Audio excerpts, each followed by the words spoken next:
It's about to go down. You are listening to WPRD 98.3 GCOM Radio, powered by Lyfeblood.com, and hosted by You are listening to the incredible Nova Phoenix and LK Mason. Okay, folks, we are here again. This is WPRD 98.3 GCOM Radio. This is the 5th episode. Thank you for tuning in. We appreciate all the feedback that you are getting or you are sending to us just by listening. And if you do want to give feedback, just drop a comment. I hope you love all these artists that we're sharing with you and the topics we're going over. And we're just going to get into this topic. So segment number 1, we're going to get into diet. And the reason why I bring up diet is because it's been hard. I've been grinding out, doing my thing with the business and doing this radio show, and I got soft. Now, I've always been into working out all my life. Soft? Yeah, boy, I got soft middle. I got the dad bod right now, straight up. Oh, yeah. Shout out to LK Mason right here. Forgot to even shout you out, co-host of the show. Yes, she's doing her lovely thing, gathering these artists. She's also the music director of the show, and she's doing a fantastic job getting these artists together, man. Real A1 artists, man.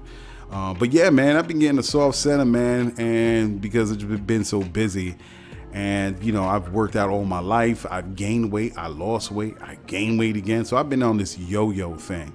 And what I've come to find out, you know, when I'm going through and doing research on diets and what's the best thing for my genetic makeup, you know, is, yeah, I find out, man, diets are corny, man. All this stuff that they pumping out on straight up on the internet and then on the TV. Well, take this pill, or you need to do on this diet, or you need to go on this, just the you know, the paleo diet, or this diet, the brand diet. Or I'm like, you know, I've come to find out, especially at my tender age, young age that I'm at now, yes, is that, you know what, the best diet is just control your eating and stay active. And I know that's easier said than done, but, you know, pretty much that's what it comes down to, man.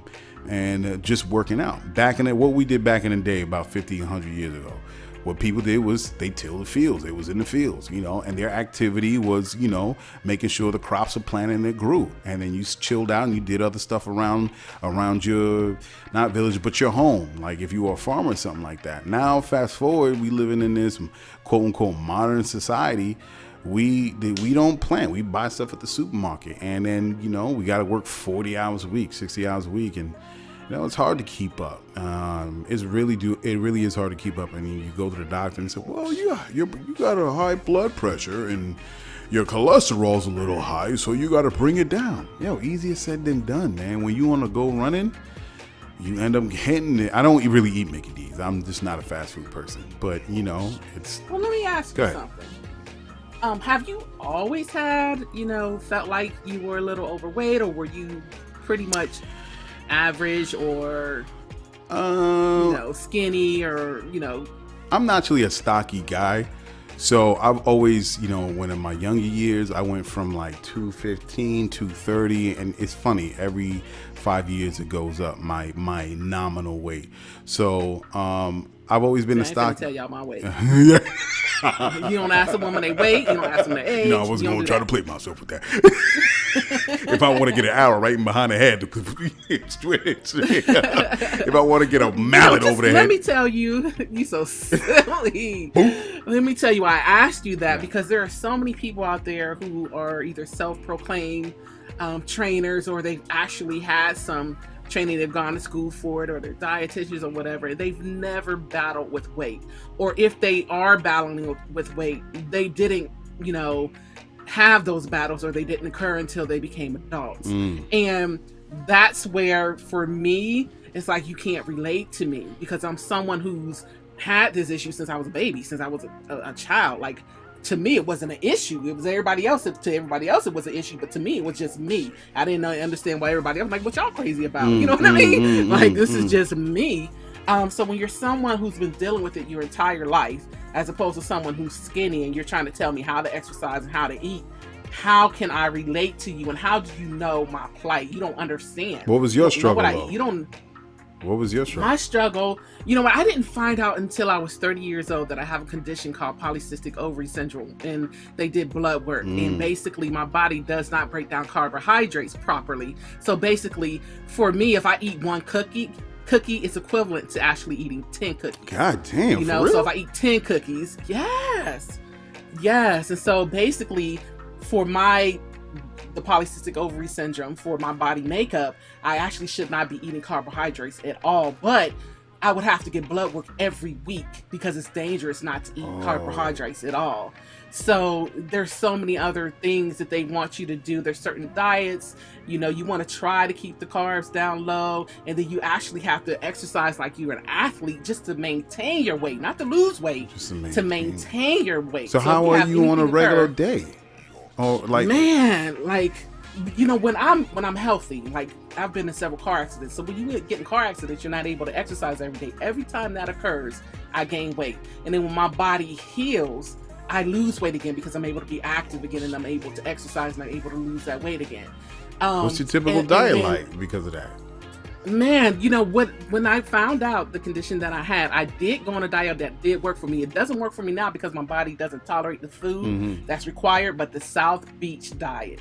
The South Beach diet, you do have to eat a lot of vegetables, and it does watch your carbs, but you're able to eat a lot of meat. But at that time, I was good. I was able to eat vegetables. My stomach tolerated it and everything. But now my stomach, for whatever reason, it does not tolerate vegetables. So it's hard. It's like I can't go back on the South Beach diet. I can't just eat all meat. So what do I do? You know? Well, damn. Well, I mean, you can have pizza, right? You could, a little bit of like a slice. I can't even have pizza because my stomach doesn't tolerate like tomatoes, red vegetables, green vegetables, just different stuff like that. It's just I can't eat it. So I don't eat pizza, I don't eat spaghetti. Should be very careful of your carbohydrate intake because your body doesn't process it well, and it just breaks it down to fat. And I always knew that I was going to be diabetic. They just were surprised that it took so long because they thought at 30 I should have been diabetic. Because at that time my body was processing too much insulin. And so when your body is processing too much insulin, at some point it's going to slow down and it's going to stop. Right now it has slowed down, so they have me on medications to kind of try to get it where it's supposed to be, and then if I eat the proper foods, it'll start rebuilding on its own, and I won't have to take the medication anymore. So yeah, it's not always about people being lazy or not eating the right foods. It's about your body doesn't break down your foods the way it should. And it's difficult for you to, not be overweight. Well, let me tell you, I don't think I show it much, but I think it affects my confidence. I used to think I was overweight, and then when I looked at old pictures of myself, I'm like, damn, I wasn't overweight. What was wrong going on in my head? So a lot of times it affects my own confidence and how I feel that I look. And when I'm not like on my rhythm of going to the gym consistently and at my weight, I feel I'm not gonna front. It affects my confidence, and I feel like, damn man, I ain't no Morris Chestnut. So not like I try to be him, but I can't front. It just go through the head, and I see these pictures on Instagram, and I see these dudes, real. I'm like, maybe that's where a lot of my hate comes from. I'll be like, man, put on a shirt, bro. Goddamn, man. Come on, ain't nobody gotta see that. For me, it doesn't bother me. Yeah. It's like, I am who I am. I'm whoever God created me to be. And so I actually tell women, you look gorgeous, girl. You better work. Like, I'm not jealous at all. Yeah. And I understand exactly what you're saying, because I look back at old pictures when I was a child, and I was like, oh my God, I was so pretty. And a lot of people, will say that because I tell them about my book that I'm writing. About my book, Zane of the Brain. Yeah, right. We got to talk about that at length in the future. Go ahead. Yes, loosely based on my childhood being, teased somewhat for fat shaming, basically. Right. And, when I look at these pictures, because, we're trying to work out how to make the character in the book and everything, and we're looking at these pictures and they're like, you weren't even fat. And I don't want to say I hated myself as a kid, but I was always feeling down because I was always being called these names. And I look at these pictures now and I'm like, I was really cute. And then I look at pictures even like 10 years ago, like, oh my God, I was really pretty. And like people would tell me all the time, oh, you're so brilliant. And you never believe it. I never believed it. What you mean. Never. Yeah. It's and you know a lot of it has to do with the people that you have around you, television, magazines, you know, now of course websites of today. It really has an effect on how you see yourself and what we think beauty is. And you know, now, I mean, of course, at this age, it doesn't really get to me as much because I know I can lose the weight. I've done it in the past, but I see how much that perception. I've learned that perception can be as real as reality. And if we don't check it and make sure we kind of step outside of ourselves and build up that confidence and that self-worth, it can take over our minds, and it can really have an effect on the choices that we make and how we view ourselves in front of other people. So, right. Because when I hear you saying that, I got to go to the gym, I'm looking bad, I'm like, dude, what are you talking about? Whatever. I mean, if you just want to get some muscle, that's on you, but I don't see how you look bad. Yo, we got to talk about this some more, because this to me, it affects a lot of people, man. And it does. And people really have a low self-esteem because of it. And, you know, the entertainment business does not help. And it really turns people, like, I have to say, just to go off cuff, like, for instance, what happened to Lil' Kim, and I thought she was a beautiful woman back in the day when she first came out, and then to see what she did to herself now, I'm like, yo, what you doing? Goodness. I thought she was a cutie patootie, like, oh my goodness, and then all that plastic surgery. I mean, I'm so sorry, looking. I hate to say that because I know if someone hears this, it might get in their feelings and it could hurt their feelings or whatever. But you wonder what's going on in her mind now. Does she look in the mirror and say, why did I do this? Right. Does she think that she's not pretty anymore? You know, does she feel what people are? Does she sense what people are feeling when they look at her? Right. That's what I wonder. Yeah, we got to go there. And I say that because as someone who's been overweight my entire life, I could sense some people when they look at me. Right. I could sense them thinking, you don't need to be eating those fries, or you need to put that juice down. Yeah. And it makes you feel some type of way, man. Like, yo, I'm just like a human being. You don't know me. You don't know who I am. And now you're going to judge me because I'm eating fries? Right. I'm sitting at a table with a whole bunch of skinny people. We're all eating fries, but everybody's looking at me like you don't need to be eating those fries. Yeah, that's real. We need to talk about this some more. I feel like we just hit the tip of the iceberg with this. All right, so we're gonna go into the first song of the show. The gentleman's name is Chad Cox from Moss Point, Mississippi. Addicted to You. Let's check it out.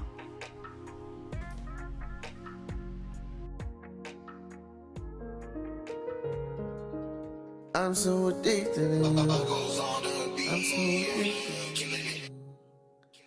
Girl, I'm addicted to you. Girl, I'm addicted.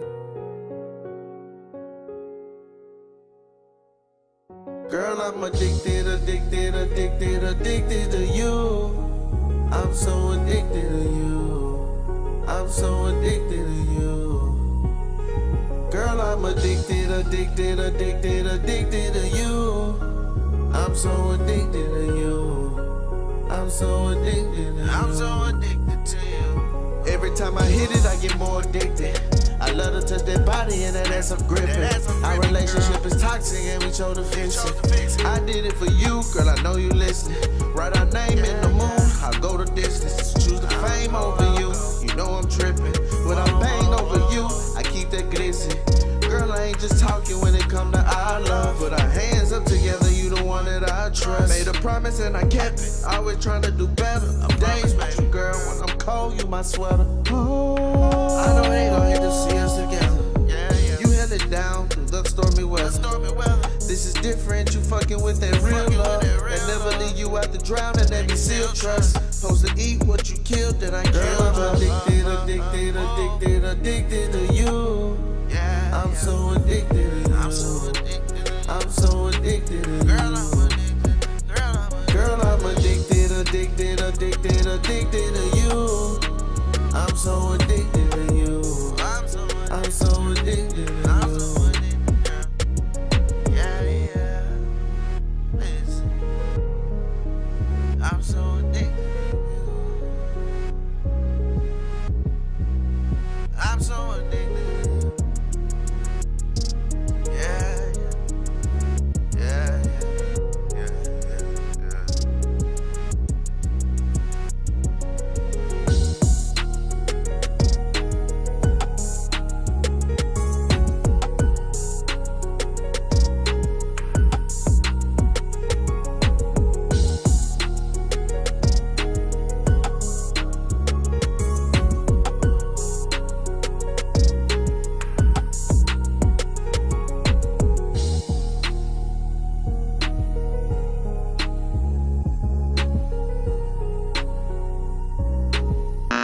Mr. Pop.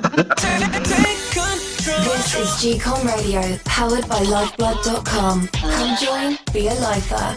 Practice dollar power and build financial independence. Okay, we are back, y'all. This is, we just heard from Chad Cox from Moss Point, Mississippi, Addicted to You. So we're going to go right into our second segment. So we are talking about the Queen of Soul, Aretha Franklin. R.I.P. It was when this, unlike the other celebrities or artists that they've unexpectedly passed. An article came out saying that she was in hospice, if I'm using the word correct, and she was close to that time where they were just waiting out for the moment. And then the article came out with her passing, and it's so, it's sad, but then I feel like with an artist of her magnitude, of her stature, of her, she's just legendary. You also do want to be happy as well, because she lived a long life. She experienced experiences from A to Z, relationships, music business, people. She explored life. I'm hoping that I can have a full life like Aretha Franklin and accomplish things and making my mark on the planet. And then if I go at 80, 78, I would be a happy person, because I feel like you got to the end of the race and you made it. I just want to make sure, because I saw that she actually passed away at home at her condo. Right. She did pass away at her home around family and friends, because they said she died of pancreatic cancer. And yes. Hey, I didn't know. I was surprised. I was like, for real? Oh man. And that's just it's just life, man. And it makes you realize your own mortality, that at some point it all ends. And it also makes you think that because it ends, we have no time to waste to really achieve or really go after the things that we really want to go after in life. And there are no excuses. And we never want to live the end of our lives with regret. At least we can say we've done it. And I want to ask you a question. Aretha Franklin, the beautiful soul that she was. Now, what makes legends? Other than Aretha Franklin, what other artists have kind of hit you hard with their untimely passing? Not other than the obvious. I think it's obvious. You would have to say Michael Jackson. You would have to say Prince. Yeah. You would have to say Whitney. Word, Whitney. Luther Vandross. Oh my goodness. Gerald Levert. Yeah, word. Gerald. Elvis Presley. Yeah. I didn't even know him like that because I was a kid. Let me tell you something. The way I'm not even from the way white folk be talking about Elvis Presley, they be you like, no, Elvis. I swear, they be going in on Elvis, but I know they swear he's still alive. And it word to the point where they be like, "Yo, he must be alive. He's still alive. He's somewhere." The same way they do Tupac. Everyone's saying that he's still alive. But what makes let me tell you, what hit me unexpectedly hard was Prince. Prince hit me hard. Yes. And yes. Michael hit me well, and so did Whitney. Especially I think it's when they're not sick, and it's just a sudden death, as with anyone, that will take you by surprise, and you're like, no, and they're so young, and it seems so senseless the way they died, right. But when someone is sick, you're kind of like, you kind of prepare yourself, and you don't want them to suffer. So you're a little selfless, you're thinking more about them and not wanting them to be in pain and wanting them to be, okay. But when it just happens suddenly, it takes a minute for you to wrap your brain around that. Like, what? You said who? Right. And you don't believe it for a minute, know? Right. But yeah, go ahead. I think what makes people, legends is the legacy that they leave. It's what you've done in life. You don't necessarily have to be famous to be a legend, because there are teachers, there are doctors, there are lawyers, there are bus drivers. Right. There are people, regular people, who can be a legend. It's about, if you fulfilled your purpose and what you left behind, your legacy outlives you. So I think that's what makes you a legend. And and life is life. It's all equal. But there are we have to be honest, there are some individuals that touches more deeply and more profoundly than others. And I think, and when it comes to music artists, their music was kind of the sign of the times of where we were when we were teenagers and young adults, and it's kind of like our soundtrack to our lives in those moments. But sometimes I feel like it's more than just the music of rhythm and sound and tone. I think it's a lot what artists contribute to what they contribute to human society. And more specifically to the communities they grew up in. And when artists, because there's a lot of artists that make music, but when they pass on, it's like, oh man, it's messed up. But there's just certain things that just like that grasps our soul and be like, oh my God, I can't believe this happened. And I think it's how these artists relate to the communities they're from, and the words that they say beyond the bars that they put on when they record in the booth. I think it's them kind of reaching out with their personalities and with their viewpoints. And to me, that makes a difference between a regular everyday artist and then a legend. Like say for instance, Muhammad Ali. He was a boxer. He was a boxer, but he was more than just a boxer. He wasn't, he spoke to his people. He spoke especially to the issues that black people dealt with. So, and what he had to face in the challenges. Essence is what I said. It's not just about your art. It's about your purpose. It's about, your legacy, what you left behind.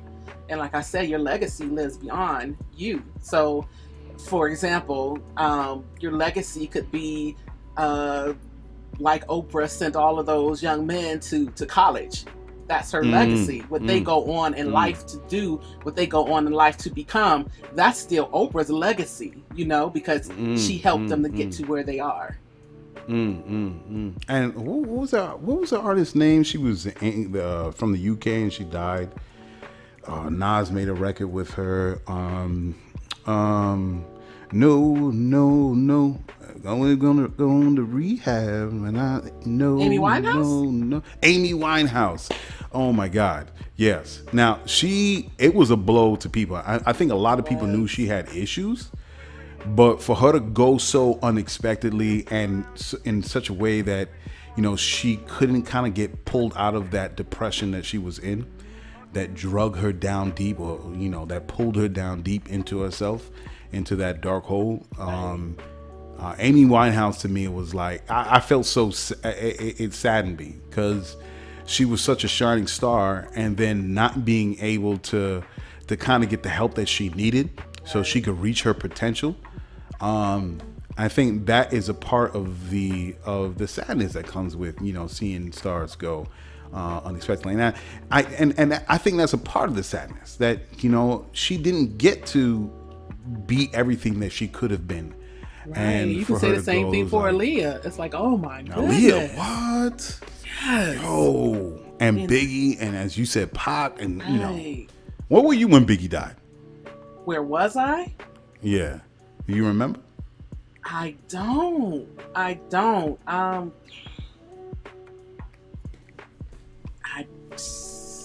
No, and I can tell you where I was when Pac died, because I was a mega Pac fan. Not that I wasn't a Biggie fan, because I was, but Pac, man, crushed my heart. So I know exactly where I was and what I was Rest doing in peace, Tupac. when he passed. No Yes.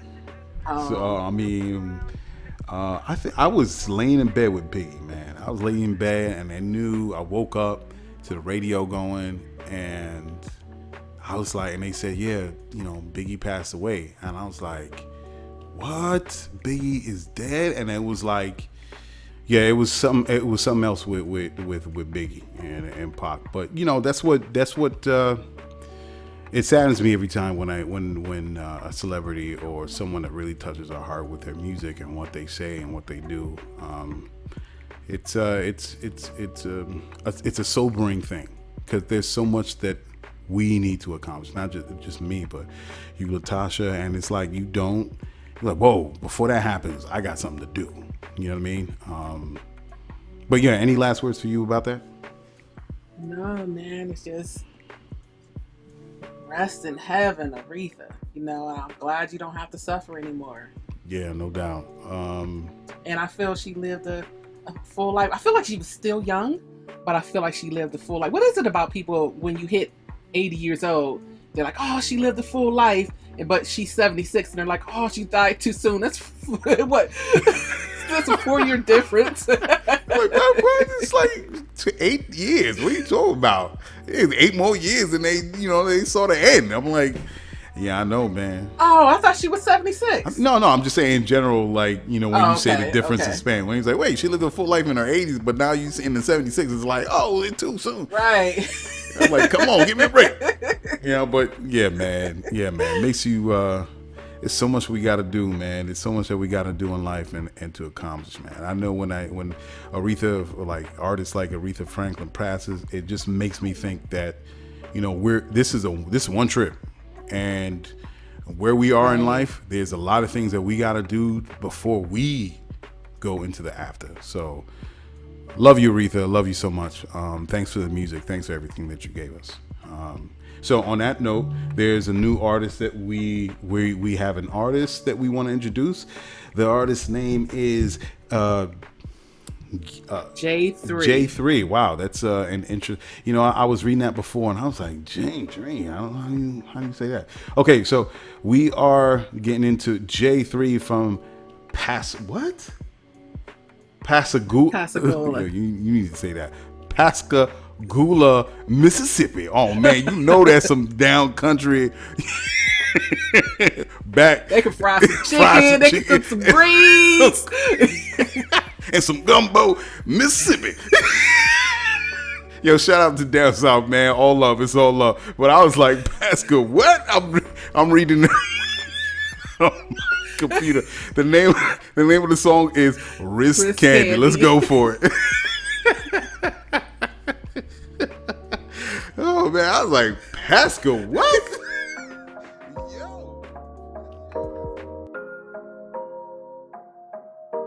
It's 98.3 GCOM Radio. Light 'em up. Here's another bang Listen for your ears. Too much money, I can't get enough of it. Oh, I'm going in, what you make of it? I need a lot of diamonds on my wrist. I need a lot of diamonds on wrist. I need a pair of all new kicks. I need me a car with the room. Can't none of this come too soon. I need a lot of diamonds on wrist. I need a pair of all new kicks. 7 new blue in the crisp. Balenciaga run for the fit. I need a lot of diamonds on wrist. I need a pair of all new kicks. Judas ice is frozen my neck. A lot of bitches can't keep them a chick. I need a lot of diamonds on wrist.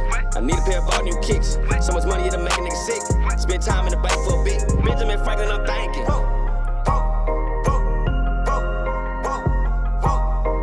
Fuck all these niggas, they tanking.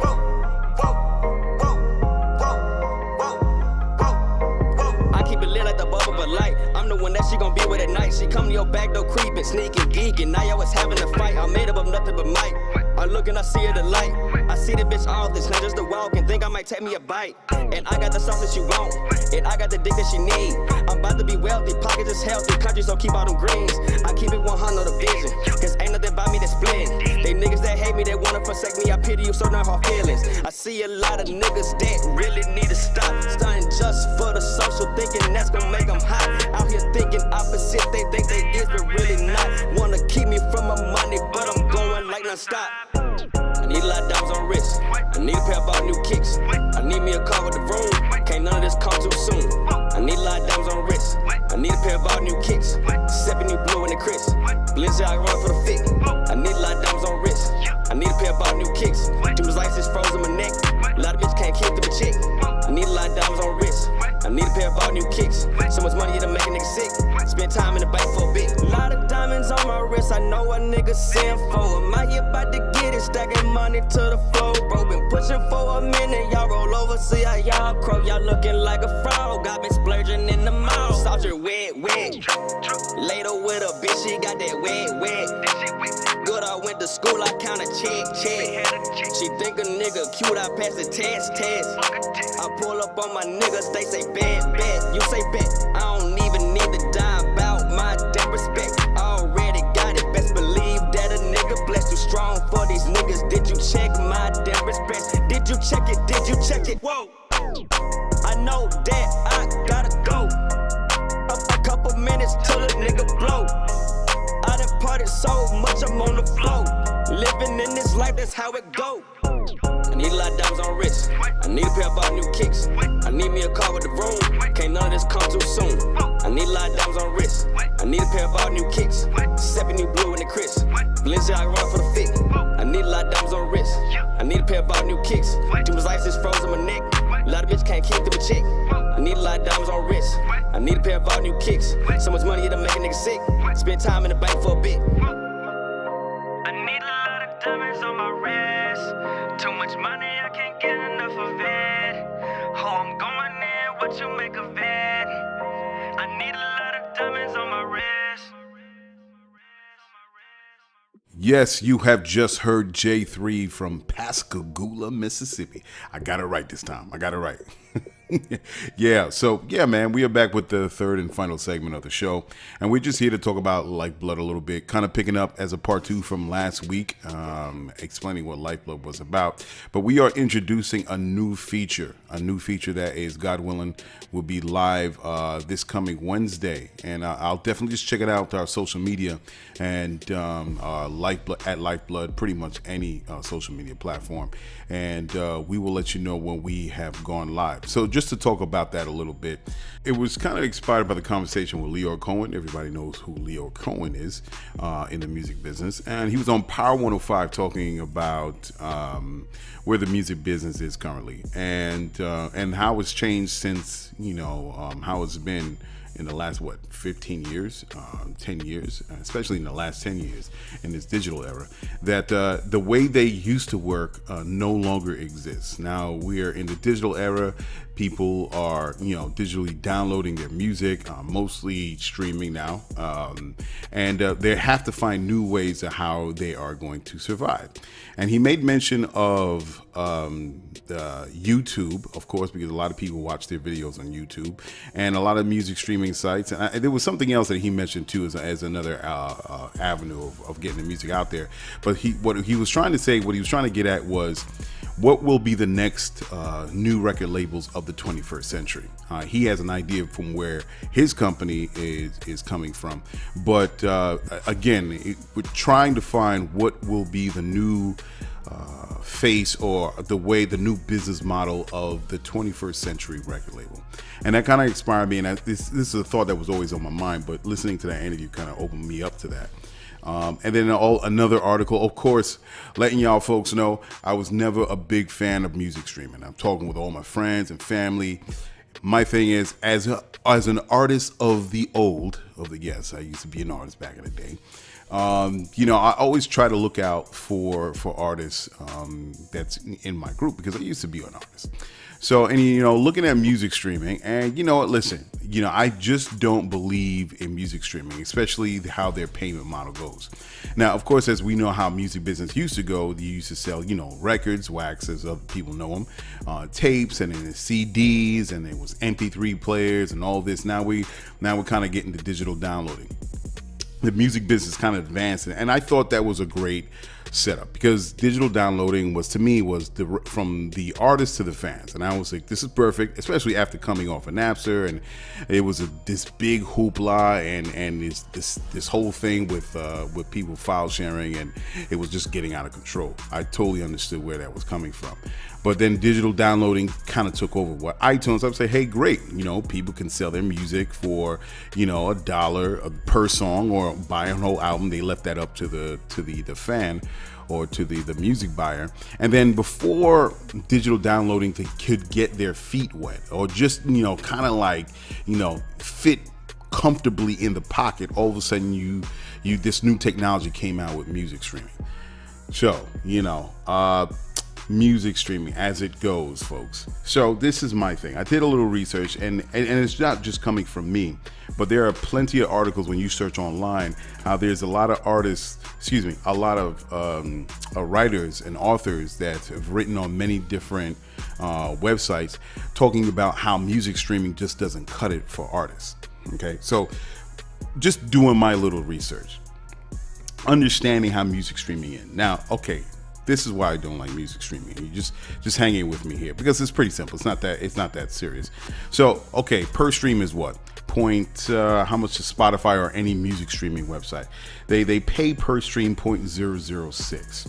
Oh yeah, and by the way, this was also kind of inspired by Eric Sermon. I saw some piece when I was on social media, and he was talking at some radio show, talking about music streaming is a thing, and he brought up Drake, and Drake is going to be a good example of how we're going to use this. Just to kind of like, so you guys can see how it works from an A-lister point of view. But he was mentioning how, if Drake, it's certain money per stream, and if you put out a song, he's in. So he pretty much said 1 million streams equals to $8,000. It's not really, when you do the math, it's really 6,000, but that's splitting hairs. So you're saying, if he can make 8,000 a song and he drops like 16 songs, he's making a whole lot of money if it's getting 1 million streams. And again, it may sound nice, and people in the room was kind of agreeing with it, but it may sound nice, but really, if you kind of like sit down, write out the numbers, it still doesn't work out for artists. As you know, with a lot of different websites that have written about how Spotify and a lot of different music streaming sites just doesn't fit for the artist money-wise. The numbers don't add up. So if you could say, let's just say, for example, right? Say take Spotify, for instance. Spotify, for instance, they pay, as I said before, 0.006 per stream. If you stream 1 million times, you'll get 6,000. All right, that's $6,000. That's it. That's all you're gonna get. All right, if that. All right, so that may work for an artist that's hitting or has a really hot song. All right, so let's go back to Drake. Drake, for instance. Drake streamed on his last album, Scorpion, 1 billion streams. That's a lot, and they're saying in online that he's breaking all types of records. He got 1 billion streams for the week. So if you do the math on that, it's 1 billion streams times 0.006. That comes out to $6 million that he made in the first week. That's not bad, right? That's pretty cool. That's all right. That's cool, yes. But this is what we're talking about. Drake is Drake. He's an A-lister. He's going to make that money, right? But just like the thing about it, but just like anything that's hot, what's going to happen? It's going to cool off. Just like in the music business, you get a hot song and it cools off. So of course, common sense, he's not going to make $6 million every week. Eventually, it's just going to, it's going to cool off, and the stream's going to go down. People are going to get used to it, and he's off to the next song. So one other thing that Eric Sermon says, like if he, as I said before, if he throws out like 16 joints, you know what? That's all the well and good, but why should we be a music machine where we're just pumping out songs every other week, new songs? And to me, that's flooding the market. And everybody already knows what it's like to flood the market. And you shouldn't, as an artist, have to pump out or be a music machine and pump out 16 joints consistently just to make money. And why should you have to pump out that many songs? Because it's biking twice as hard or working twice as hard for half as much the money that you can make. It doesn't, not even half as much. And by these numbers, it's about a fraction of the amount of money that you can really make. And it doesn't make sense. That's almost like, again, being a slave to the system. Right. So, but just take it like this, right? As I said before, 1 billion streams, right, by 0.006. That's the pay rate that Spotify would give artists, if I didn't mention that before. So that's $6 million per week. So he's doing pretty good. So he's an A-lister. So what about the B-listers or the C-listers or the people that is just making, say, 100,000 streams for the month, or say 50,000 streams for the month? And how does that work out? The numbers come in ridiculously low. And that's Drake. That's Drake coming in at the high number. That's a small group of people that are going to be that successful in the album that comes out.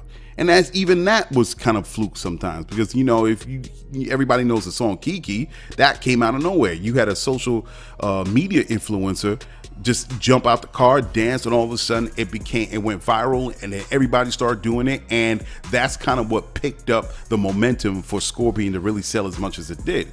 So even that, in that case, that was a fluke for Drake. So if you really think about it, coming from a B-lister or a C-lister point of view, it really does not work out. So here's another way I'm going to flip it. And this is just light research, looking on Wiki, right? And it's basically the top streaming artists on Spotify. So it says on the Spotify Global Top 200, this list enumerates the streams, artist songs accrued on the Spotify Global Top 200, which is less than the artist's total streams. I get that. I totally get that. So, but here's the list of the top 20 streaming artists on Spotify. So number 1 is Drake. You have Ed Sheeran, Justin Bieber, Post Malone, The Weeknd, J Balvin, The Chainsmokers, Ozuna, Kendrick Lamar, Rihanna, Daddy Yankee, Calvin Harris, Bad Bunny, Future, Selena Gomez, Ariana Grande, Khalid, Nicki Minaj, Sia, and Imagine Dragons. Okay, those are the top 20 artists. And in total, all their streams that they have done amounts to 104 billion streams. That is a lot of streaming. Now, if you multiply that by the pay rate that Spotify gives, it comes up to $624 million. That is a lot of money for 20 artists, right? And you also have to understand there's just percentage cuts out of that $624 million. That's a lot of money, right? And even in total for total revenues. But hear this out. So when you do a little research, I saw how many members that Spotify has. All right, it says from the numbers that I see online, roughly the total numbers for Spotify, their members roughly amount to 70 million users. That's 70 million users. Now, how much do they charge per month? They charge $10 per user, last time I checked. So if you take 70 million users and you multiply that by $10 per month from each user, that equals to $700 million. $700 million per month. If you multiply that by 12 months out of the year, they are bringing in 8.4 billion. Yes, folks, that's what I said. Billion with a B. $8.4 billion per year. Now, I just said the top streaming, and these are rough numbers for the total streaming artists is $624 million that's paid out, or that's generated from the top 20 artists on Spotify. Now, look at the numbers. If Spotify is making $8.4 billion from their users, $700 million that they generate from the top 20 artists is a drop in the bucket. And what do the artists get out of that? Per stream, 0.006. Now, if you stream if you have a million streams for one song, and that's a mild, people hear about that song. Even a million streams is not a lot if you think about it. So with a million streams, out of that, an artist is getting, for one song, $6,000. $6,000 out of $8.4 billion that Spotify is generating annually. Do you think that's fair? Do you think that's fair for an artist that's making that amount of the pittance that they're getting? They're getting the crumb, not even the crumbs. It's what accidentally falls off the table, the dinner table, amounting to the feast that Spotify is having with 8.4 billion artists. Now, like I said, to me, just from doing these rough numbers and not getting, this is just from what I see online. Of course, Spotify is going to hear this and they're going to say, no, that's not true. That's not total streams. This what, okay, listen, these are rough numbers. And even from the rough numbers, before you even kind of like peel back the layers, it just does not add up for the artist. It looks like Spotify is making all the money. And of course, you got to cut the percentage to the record label, right? Regardless. And then that artist gets a piece of that. And then think about it, from the money that the artists make, they still got to pay their manager, they got to pay the roadie guy, the road manager, got to pay for their show, their tour, they have to pay for merch, they got to pay for marketing, all these things they got to throw out before they even get money on the table. This is why the music business, that's why people don't want to be in the music business anymore, because of this foolishness. Now, this is nothing new. This has been going on for decades. But here it is. We had an opportunity with digital downloading to kind of segue out and for artists to take more of a control of their destiny. And now here we go. Before we can even figure what the digital downloading, see how we can make the model better, here we come, what's around the corner, we got music streaming. And say, hey, we got this brand new fancy thing. It's called music streaming. We can make a whole bunch of money. It's better, it's faster, and by God darn it, it'll work out for everybody. Yeah, work out for the freaking music streaming sites. That's who it works out for. So, this will segue into what Lyfeblood.com wants to do. So understanding this thing that's happening with music streaming, this is what we're going to do. We're introducing a new feature. It's called Music Life. All right. And this is just one small section of what Lyfeblood.com is. So Music Life is pretty much, say J. Cole, for instance. J. Cole is dropping a mixtape and he wants to put it out to his fans. Right. So again, he drops his mixtape. He say he's dropping it this month. And he wants to offer it to his fans. All he has to do on Lyfeblood.com and say, hey, listen, folks, he's going to create the project on his profile, say his mixtape is called ABC Mixtape, and then it's going to be available in September. Let's say September. He puts it in, all right. He sets it up for $4.99 or $5.99, whatever that he wants for what he's asking for as a donation in order to share it with his fans, right? $40.99, that's it. Say $40.99. So he drops ABC mixtape. He says, hey man, just donate it to me for $4.99. And his fans, once you click that donate button and give him $4.99, all of a sudden the Music Life tab magically appears. All the music is in there, the music, the liner notes, and I'm telling my age, liner notes. I love liner notes. At least you know what studio they went to, where they went to record it, who's the engineer, who the musicians involved, who's everything. I like to see that. All right, and then you can have artwork, everything involved in that music tab that you could download, put it onto your computer, upload it to iTunes, however you want, and you can have it. Now, of course, it's only for a short time period. So he's asking for $4.99 for a limited time for like 3 months or 2 months, and say a length of a US tour, right? So you're just giving him $4.99 a month. So now, at any time, if he wanted to, it's just not for music. Say, for instance, in the second month, he does a video or some kind of short, a video with Janet Jackson, and it's like 10 minutes long, and he wants to offer it. He can always add more and say, this is what I'm adding on. I just did this 10-minute piece with Janet Jackson. I'm offering it to my fans. Thank you for giving me $4.99 for a second month or for however long that it's going. And he'll offer up to you. He'll market it. You know it's there. You go back to his profile. You download it, and you have it. It's yours. But this is where artists can have a direct connection straight to their fans, and the fans can have a direct connection to the artists. And this is how artists can be self-sufficient and financially independent in the business that they so love, in the music they like sharing. And as I said before, it's kind of like what music streaming is, kind of like the same thing with McDonald's, as I said last week on the show. I'm just imagining giving, burgers. Your boss says, okay, we're not going to pay you $7.25, and that's the minimum wage in New York. The more burgers you give out, the more money you'll make.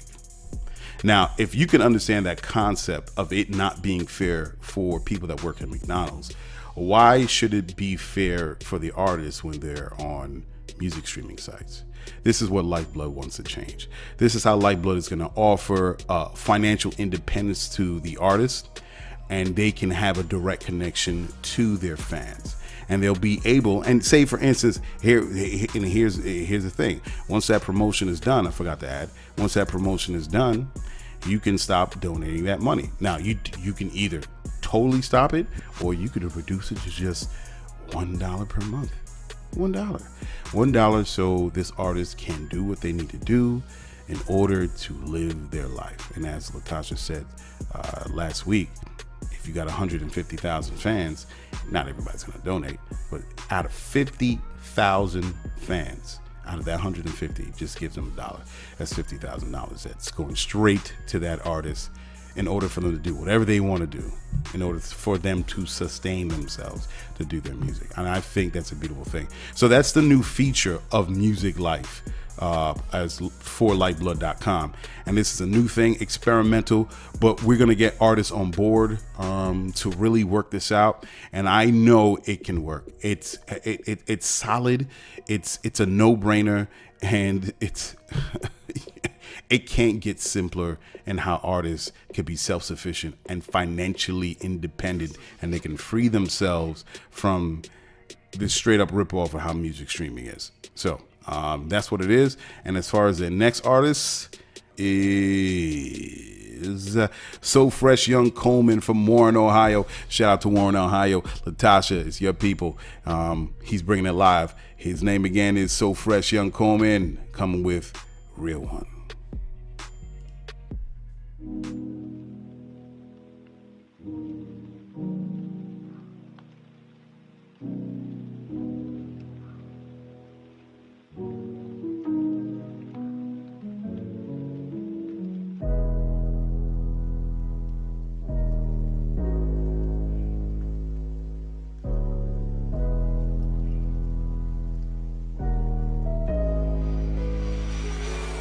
He don't treat you right, got you looking for a real one. Wanna be your wife, got you looking for a real one. Drinks with the ice, got you looking for a real one. We do this every night, got you looking for a real one. He don't treat you right, got you looking for a real one. Wanna be your wife, got you looking for a real one. Drinks with the ice, got you looking for a real one. We do this every night. She feeling the vibe, feeling the function. Help her get naked right after the usher. Wet when I touch her, steady she blushing. Take her in back and I be like percussions. Grip on that ass and it feeling so fluffy. Shots provided by Puffy. Non-stop, she can't get enough D. I'm on top, picking up much speed. Blowing smoke more than enough trees. And I'm strapped up, I got enough seeds. Go to work and she call me, cause I'm NFL, you know, balls deep. My pipe game, I leave a slow leak. That mean body soap with some soap sheets. I'm the antidote, man to know. Toe touching, camel toe, cantaloupe, juice drip, mango flow, pool stick. Off the wall, in the hole, leave a swole, say no more, centerfold. Lay spread like the butter on the dinner roll. Dumb dick, imbecile, get it right, send it home, come back, feeling strong. James Brown, Thriller's gone, so fresh, young, coming on the man to know. Ooh, a GCOM exclusive. Drinks with the ice, got you looking for a real one. We do this every night, got you looking for a real one. He don't treat you right, got you looking for a real one. Wanna be your wife, got you looking for a real one. Drinks with the ice, got you looking for a real one. We do this every night. He don't treat you right, he ain't the same. He done fell off, used to sell soft. His main focus getting bells off. Got you by yourself at that nail store. You was on point, you was so sharp. You was God's gift, but look so stressed. Opposites attract, and I was so blessed. Got the gift for gab, work my finesse. Just a nice smile, no icy wrist. Still slid in with this hockey stick. Got a little dough, my copper whip won't disappear like Copperfield. I'm here to stay, and here we late. I'm Yo Booski, you my bae, and that bullshit we don't entertain. When them doors close, we fit the shades. Thirsty niggas better disengage, cause you ain't got enough juice. Can't hit the spots that I do. Stretch that body out like ooh. Let that head bob in that coupe. Riding down 20, about to get loose. How that split shot of that goose ain't nothing new. This is we do. He don't treat you right, got you looking for a real one. Wanna be your wife, got you looking for a real one. Drinks with with the ice, got you looking for a real one. We do this every night, got you looking for a real one. He don't treat you right, got you looking for a real one. Wanna be your wife, got you looking for a real one. Drinks with the ice, got you looking for a real one. We do this every night.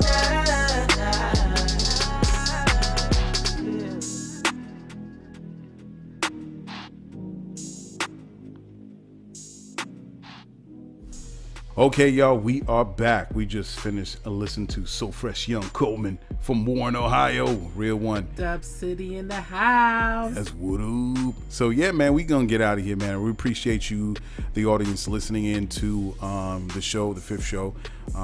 And hopefully what we could do and expand this new feature of Lyfeblood.com, especially of artists, we're gonna reach out to them and see what's up, man. I personally, for me, it's a no-brainer, because if just from the talking about those little numbers that I did in the last segment, you know, it's a no-brainer. We're gonna work it out, man. We're gonna build this up and make it happen. So all right, y'all, we out. Thank you, Latasha. Yo. You're welcome. That's it. That's all you gonna say, yo. Yeah. What you want me to say?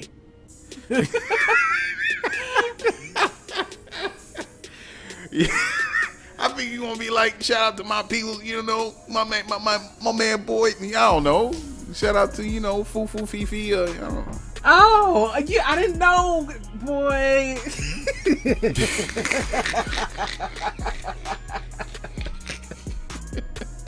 Shout out my man Daquan, you know what I mean? My uncle, you know, I don't know. You didn't tell me to say nothing. You just I didn't want to talk. I was expecting a lot to talk, man, but she don't know what she gonna say, so I had to fill it in. You better not put this on air. You know I'm gonna put it on air. Better not. You know I'm gonna put it on air. All right, y'all, we out. Thank you for listening. We appreciate you listening to the 5th show, and we shall see you next week. Love y'all. Deuces. It's WPRD 98.3 GCOM Radio, powered by Lyfeblood.com for the global community. On the next go round, from right here to your town. You already know. We out.